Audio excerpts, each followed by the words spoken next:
मेरे प्यारे दोस्तों, तो आज की वीडियो होने वाली है टाइम कॉम्प्लेक्सिटी के ऊपर। ठीक है, आज हम पढ़ेंगे कि एक जो कोड है उसकी टाइम कॉम्प्लेक्सिटी कितनी होती है। सभी तरह के टाइम कॉम्प्लेक्सिटी के बारे में अभी हम पढ़ेंगे। ठीक है, अब एक बात यहाँ पर यह आती है कि टाइम कॉम्प्लेक्सिटी ज्यादातर लोगों को यही लगता है कि ये रन टाइम जैसा है कि एक कोड कितना टाइम लेता है रन करने में। ये बिल्कुल भी वैसा नहीं है। जो रन टाइम है वो वेरी करता है अलग अलग डिवाइस के ऊपर। सेम कोड किसी के डिवाइस में जल्दी ओपन हो रहा है, सेम कोड किसी के डिवाइस में लेट ओपन हो रहा है। ये सब हार्डवेयर के ऊपर वेरी करता है। तो अभी टाइम कॉम्प्लेक्सिटी देखते हैं कि टाइम कॉम्प्लेक्सिटी होती क्या है। टाइम कॉम्प्लेक्सिटी, अगर हम कोई कोड लिख रहे हैं इफ एल्स कंडीशन के साथ, तो उस समय टाइम कॉम्प्लेक्सिटी मानी ही नहीं जाएगी। टाइम कॉम्प्लेक्सिटी तभी मानी जाती है जब हम फोर लूप का या किसी भी लूप का यूज कर रहे हो। ठीक है, जैसे कि अगर मैंने एक फोर लूप चलाया i1 से लेके n नंबर तक, n कोई भी नंबर हो सकता है। ठीक है, तो ये लूप 1 से लेके n तक चलेगा। n तक चलेगा 1 से लेके, मान लो n की वैल्यू है 5। ठीक, तो ये 5 टाइम चलेगा, 1 2 3 4 देन 5 टाइम चलेगा।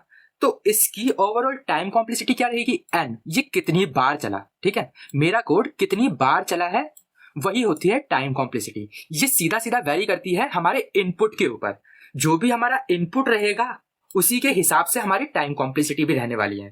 ठीक है, और अलग अलग इनपुट के अलग अलग टाइम कॉम्प्लेक्सिटी भी आ सकते हैं। जैसे कि अभी तो मैंने चलाया था n टाइम तक, मतलब कि 5 टाइम तक चलाया था। अगर ये मेरा n एक बहुत बड़ा नंबर होता, जैसे कि ये नंबर होता 10⁻⁹ होता, तब ये क्या करता, ये लूप हमारा चलता 10⁻⁹ तक। तो इस चीज में चलने में ये बहुत टाइम ले लेता।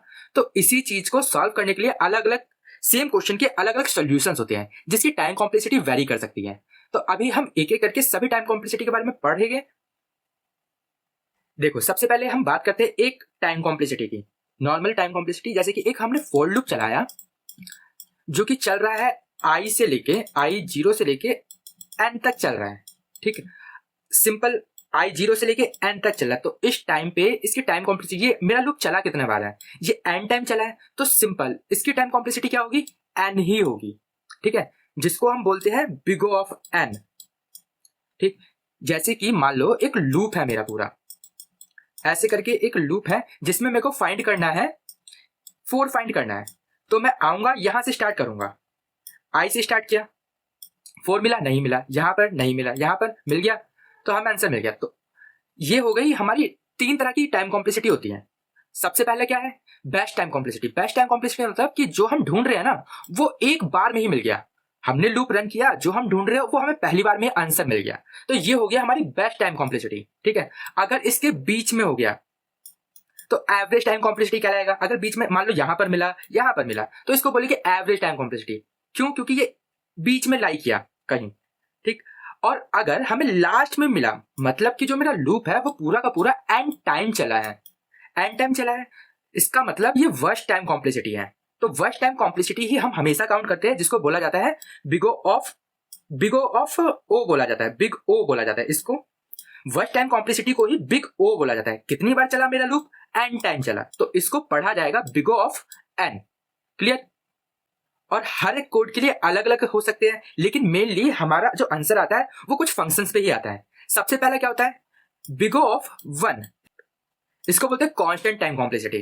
कांस्टेंट टाइम कॉम्प्लेक्सिटी मतलब जैसे कि मैंने एक लूप चलाया, ठीक है, इसकी अपनी एक इंडेक्स वैल्यू होती है। ठीक है, और मुझे पता है कि जो मैं नंबर ढूंढना चाह रहा हूं वो उसकी इंडेक्स वैल्यू पता है, तो मैं डायरेक्टली उसके आंसर को प्रिंट कर सकता हूं। जैसे कि मैं मान लेता हूं कि मेरा जो एरे है वो सॉर्टेड है और मुझे सबसे बड़ा एलिमेंट ढूंढना है, तो मैं क्या करूंगा, डायरेक्टली मैं प्रिंट कर दूंगा लास्ट एलिमेंट को। लास्ट एलिमेंट मतलब n-1 एलिमेंट को, ये 3 रहेगा। ठीक है, n-1 एलिमेंट को डायरेक्ट प्रिंट कर दिया, तो इसकी टाइम कॉम्प्लेक्सिटी क्या होगी, big O of 1, constant time complexity रहेगी। ठीक है,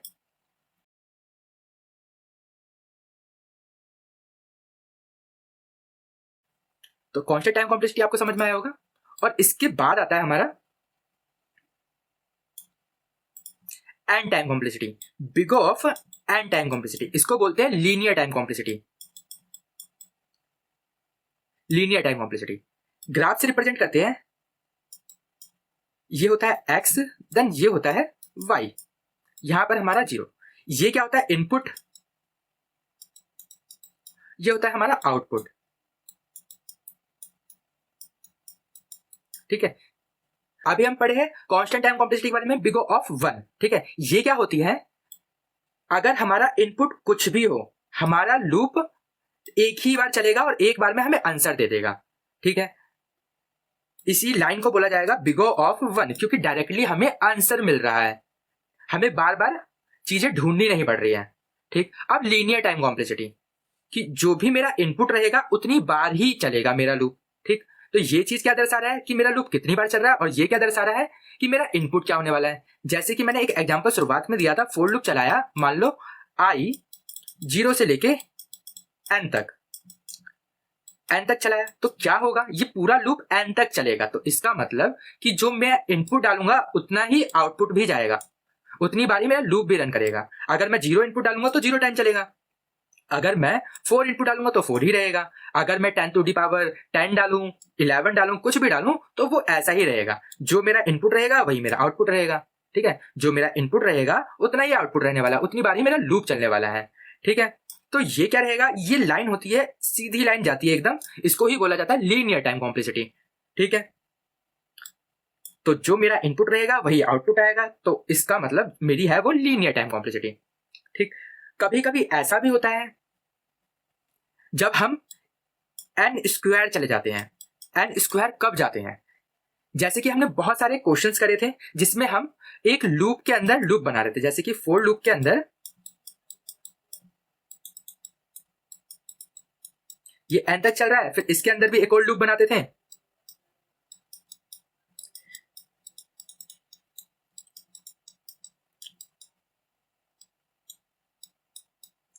देखो ये कैसे चला, एन स्क्वायर होता क्या है, देखो जैसे कि हमने एक लूप के अंदर लूप चला दिया, जैसे कि अभी आई की वैल्यू 1 है। ठीक है, देखो अभी एन मान लेता हूं कि 5 है, आई की वैल्यू 1 है, फिर ये जे के अंदर आएगा, जे के अंदर आके ये कितनी बार चलेगा, 5 टाइम चलेगा, 1 2 3 4 देन 5 तक चलेगा। ठीक है, फिर आई की वैल्यू 2 हो जाएगी, फिर जे भी फिर से चलेगा, 1 2 3 4 5, फिर आई की वैल्यू 3 होगी, फिर जे चलेगा सेम उतना ही, 1 2 3 4 5, ऐसे आई की वैल्यू 4 होगी एंड आई की वैल्यू 5 होगी, और जे ये सेम चलता रहेगा, पूरा ये सेम आएगा। ठीक, तो ये कितनी बार चला, इनपुट तो मेरा क्या था 5 था, है ना, तो लेकिन ये मैं फोर लूप के अंदर फोर लूप, इसका मतलब नेक्स्ट लूप चला दिया है मैंने, तो ये टोटल कितनी बार चला, देखो ये 5 टाइम चला एंड ऐसे 5 टाइम चला, तो इसका मतलब ये चल गया n इंटू एन टाइम, इसका मतलब क्या हो गया, ये हो गया एन स्क्वायर। ठीक है, जब कभी भी हम नेक्स्टेड लूप का यूज करेंगे, एक लूप के अंदर एक लूप का यूज करेंगे, तो वही होगा हमारा n square, big O of n square. इसको क्या बोलते हैं, क्वाड्रेंट बोलते हैं, क्वाड्रेटिक टाइम कॉम्प्लेक्सिटी। ठीक, अब इसके बाद हम पढ़ेंगे, अब देखो एक होता है एन क्यूब, इससे पहले हम ये जानेंगे कि ये जो एन स्क्वायर है वो कहां लाई करेगा, वो लाई करता है यहां पे। ठीक है,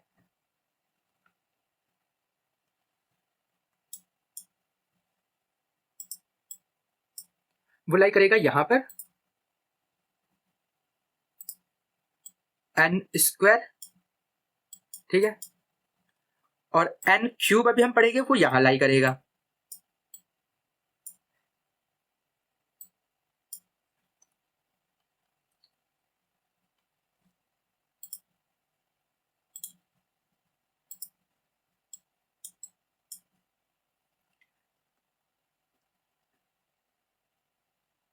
एन क्यूब का मतलब क्या है, जैसे कि अभी मैंने नेक्स्ट लूप बनाया था, फोर लूप के अंदर एक और लूप बना दिया था, अब मैं इसके अंदर भी एक लूप बना दूं, फोर मान लो के बना दिया, जो कि 0 से लेके एन तक चल रहा है।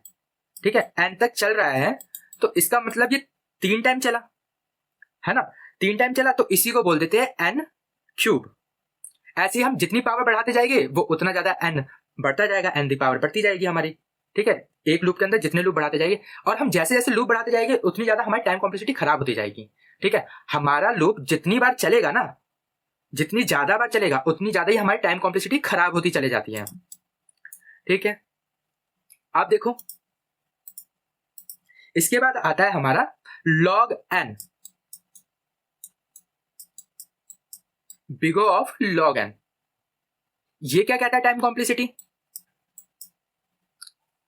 इसका मतलब ये है जैसे कि एक लूप है 1 2 3 4 5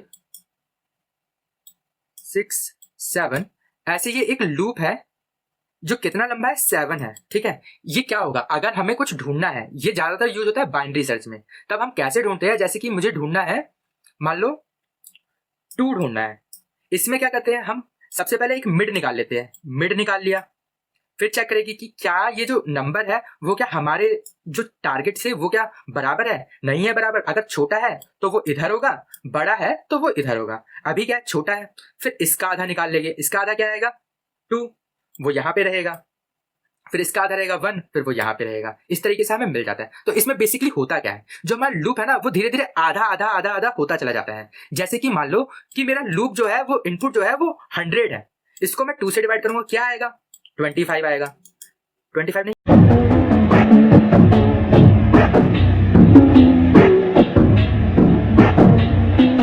जो 100 है इसको मैं अगर 2 से डिवाइड करूंगा तब 50 आएगा। ठीक है, अब 50 टाइम 50 नंबर ही बचे हमारे पास, 50 एक बार में ही गायब हो गए।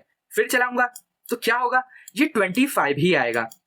फिर चलाऊंगा तो क्या आएगा, ये 12 ही आएगा। फिर चलाऊंगा तो 6 आएगा, फिर चलाऊंगा तो 3 आएगा, फिर चलाऊंगा तो 1 आएगा, फिर ये खत्म हो जाएगा। ठीक है, अभी देखो ये मेरा इनपुट क्या था 100।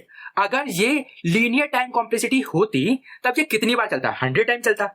लेकिन अभी कितनी बार चल रहा है, 1 2 3 4 5 6 7 8 टाइम चला है बस।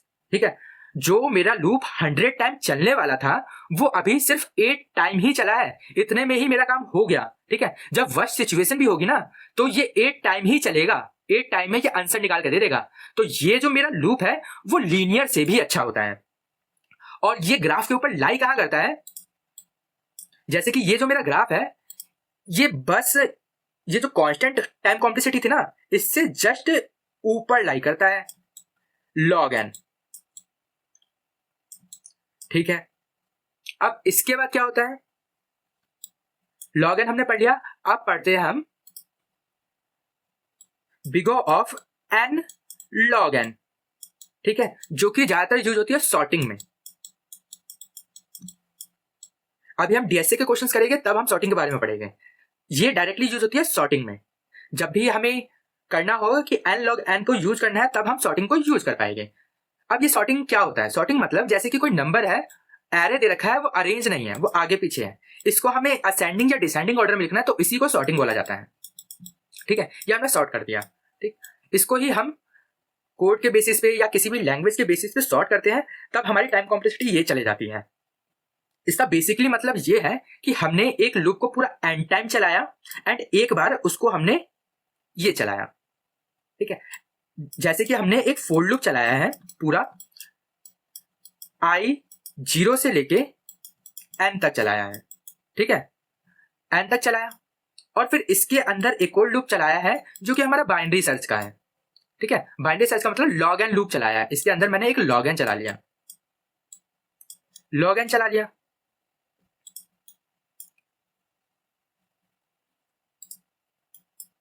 इसके अंदर एक log n चला लिया, तो ये टोटल कितना चला, n मल्टीप्लाई log n। ठीक है, इसको कैसे लिखेंगे, n, इसको लिखेंगे n log n। ठीक है, जब कभी भी हम एक पूरे n लूप के अंदर, लीनियर लूप के अंदर इसको यूज करें तब ये चलता है हमारा n log n। तो ये कहां हमारा ग्राफ के ऊपर लाई करेगा, जैसे कि ये जो हमारा ग्राफ था ना ये लीनियर से थोड़ा सा आगे लाई करता है। ठीक, यहां पर आएगा हमारा n log n। ठीक, और भी कुछ तरीके के हमारे लूप होते हैं, टाइम कॉम्प्लेक्सिटी होती है, इसको पढ़ लेते हैं आगे।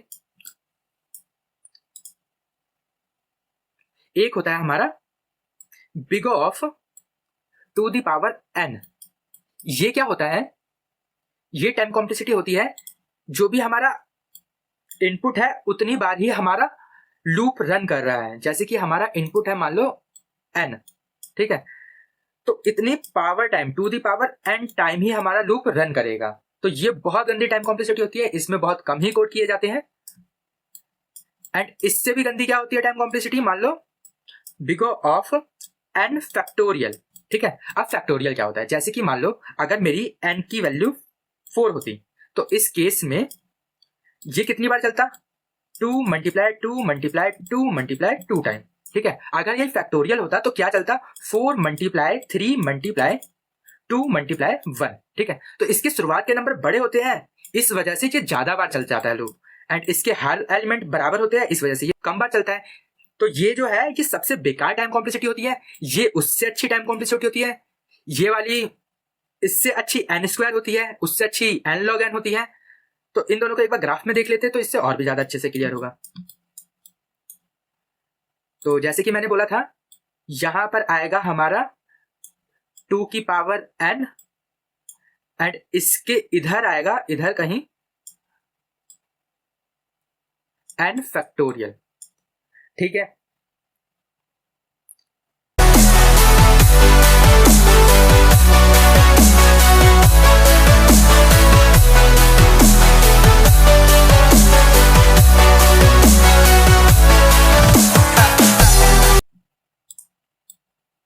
तो ये सारे टाइम कॉम्प्लेक्सिटी हमने पढ़ लिए।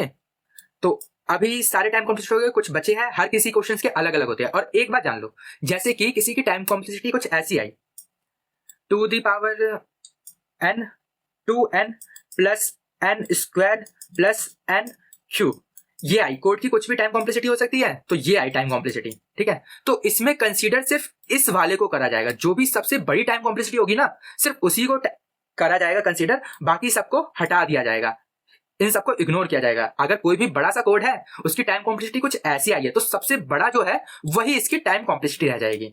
अगर कोई भी तुमसे पूछेगा कि इस कोड की टाइम कॉम्प्लेक्सिटी क्या है, तो वो हम डायरेक्टली बता देंगे कि जो भी उसका बड़ा होगा वही उसकी टाइम कॉम्प्लेक्सिटी रहेगी।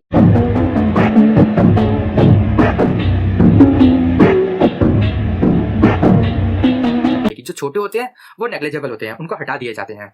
अभी हम डीएससी के क्वेश्चंस करेंगे, उसमें बहुत हर क्वेश्चन में हम टाइम कॉम्प्लेक्सिटी निकालेंगे और देखेंगे कि किसकी क्या है। अगर आप 50-60 क्वेश्चन डीएससी के कर लोगे, उसके बाद आप कोड को देख के बता पाओगे कि उसकी टाइम कॉम्प्लेक्सिटी क्या होगी। तो अब बढ़ते हैं अगले टॉपिक पे कि कौन सी टाइम कॉम्प्लेक्सिटी कब यूज होती है। जैसे कि अगर हमें दे रखा है कि n जो है वो बड़ा है इससे पहले एक बार जान लो कि 1 सेकेंड हमें दिए होते हैं, किसके लिए, 10 टू द पावर 8 ऑपरेशंस के लिए, ठीक है। 1 सेकेंड हमें दिए होते हैं 10 टू द पावर 8 ऑपरेशन के लिए, और हमें हर एक कोड को 1 सेकेंड में ही कंप्लीट करना है। अभी आगे और समझ जाओगे। देखो जैसे कि ये है, ये क्या है, n है, वो हमें बड़ा दे रखा है। तो इस समय हम जो n टाइम कॉम्प्लेक्सिटी थी ना, लीनियर टाइम कॉम्प्लेक्सिटी, इसको यूज नहीं कर सकते। क्यों? क्योंकि हमें तो कोड 1 सेकेंड में खत्म करना है, ठीक है। तो इस वजह से ये वैल्यू बड़ी हो गई, तो इससे भी अच्छी टाइम कॉम्प्लेक्सिटी को हम यूज करेंगे। तो इससे अच्छी टाइम कॉम्प्लेक्सिटी क्या होती है, बिग ऑफ लॉग n, या फिर constant time complexity big of 1, ठीक। और अगर हमें दे रखा है कि जो n है वो क्या है, या तो बराबर है या 10 टू द पावर 8 के छोटा है, तब हम यूज कर सकते हैं लीनियर टाइम कॉम्प्लेक्सिटी को, या इन दोनों को भी, ठीक। और फिर हमें दे रखा है कि n बराबर है या उससे छोटा है 10 टू द पावर 6 से, इस समय क्या होगा, हम यूज कर सकते हैं n से बड़ी कौन सी टाइम कॉम्प्लेक्सिटी होती है, n log n। इस टाइम कॉम्प्लेक्सिटी को हम यूज कर पाएंगे जब भी हमें दिया होगा। और ये चीज दी कहां होती है, देखो लीड कोड बेसिकली होता क्या है, हमें डीएसए के क्वेश्चन की प्रैक्टिस करनी होती है, तो हम सीधा लीड कोड पे आते हैं, जो कि काफी सारे क्वेश्चन ऑफर करता है सॉल्व करने के लिए। ये देखो यहां पर इसने दे रखा है ना, ये मान लो एच डॉट लेंथ कितनी दे रखी है, n है, ये कितना दे रखा है 100। तो इस समय हम लूप को यूज कर पाएंगे n स्क्वायर तक, n स्क्वायर से भी ज्यादा टाइम, ठीक है। अब ये देखो इस समय हमने क्या यूज किया था, n log n। क्यों n log n ही, n स्क्वायर क्यों नहीं यूज किया, क्योंकि n स्क्वायर यूज करेंगे तो ये 1 सेकंड के ऊपर चला जाएगा, क्योंकि ये जो है ये इसका हाफ नहीं है। अगर इसका हाफ होता, n छोटा होता या बराबर होता किसके, n वो 10 टू द पावर 4 के, तो इस समय ये हाफ हो चुका है। तो इस समय हम n स्क्वायर टाइम कॉम्प्लेक्सिटी को यूज कर पाएंगे, ठीक है। इसको बोलेंगे कैसे, बिग ऑफ n स्क्वायर, ठीक है। और इसके बाद क्या आती है हमारे पास टाइम कॉम्प्लेक्सिटी, देखो n जब हमारा 500 के आसपास हो, तो इस समय हम यूज कर पाएंगे n क्यूब को।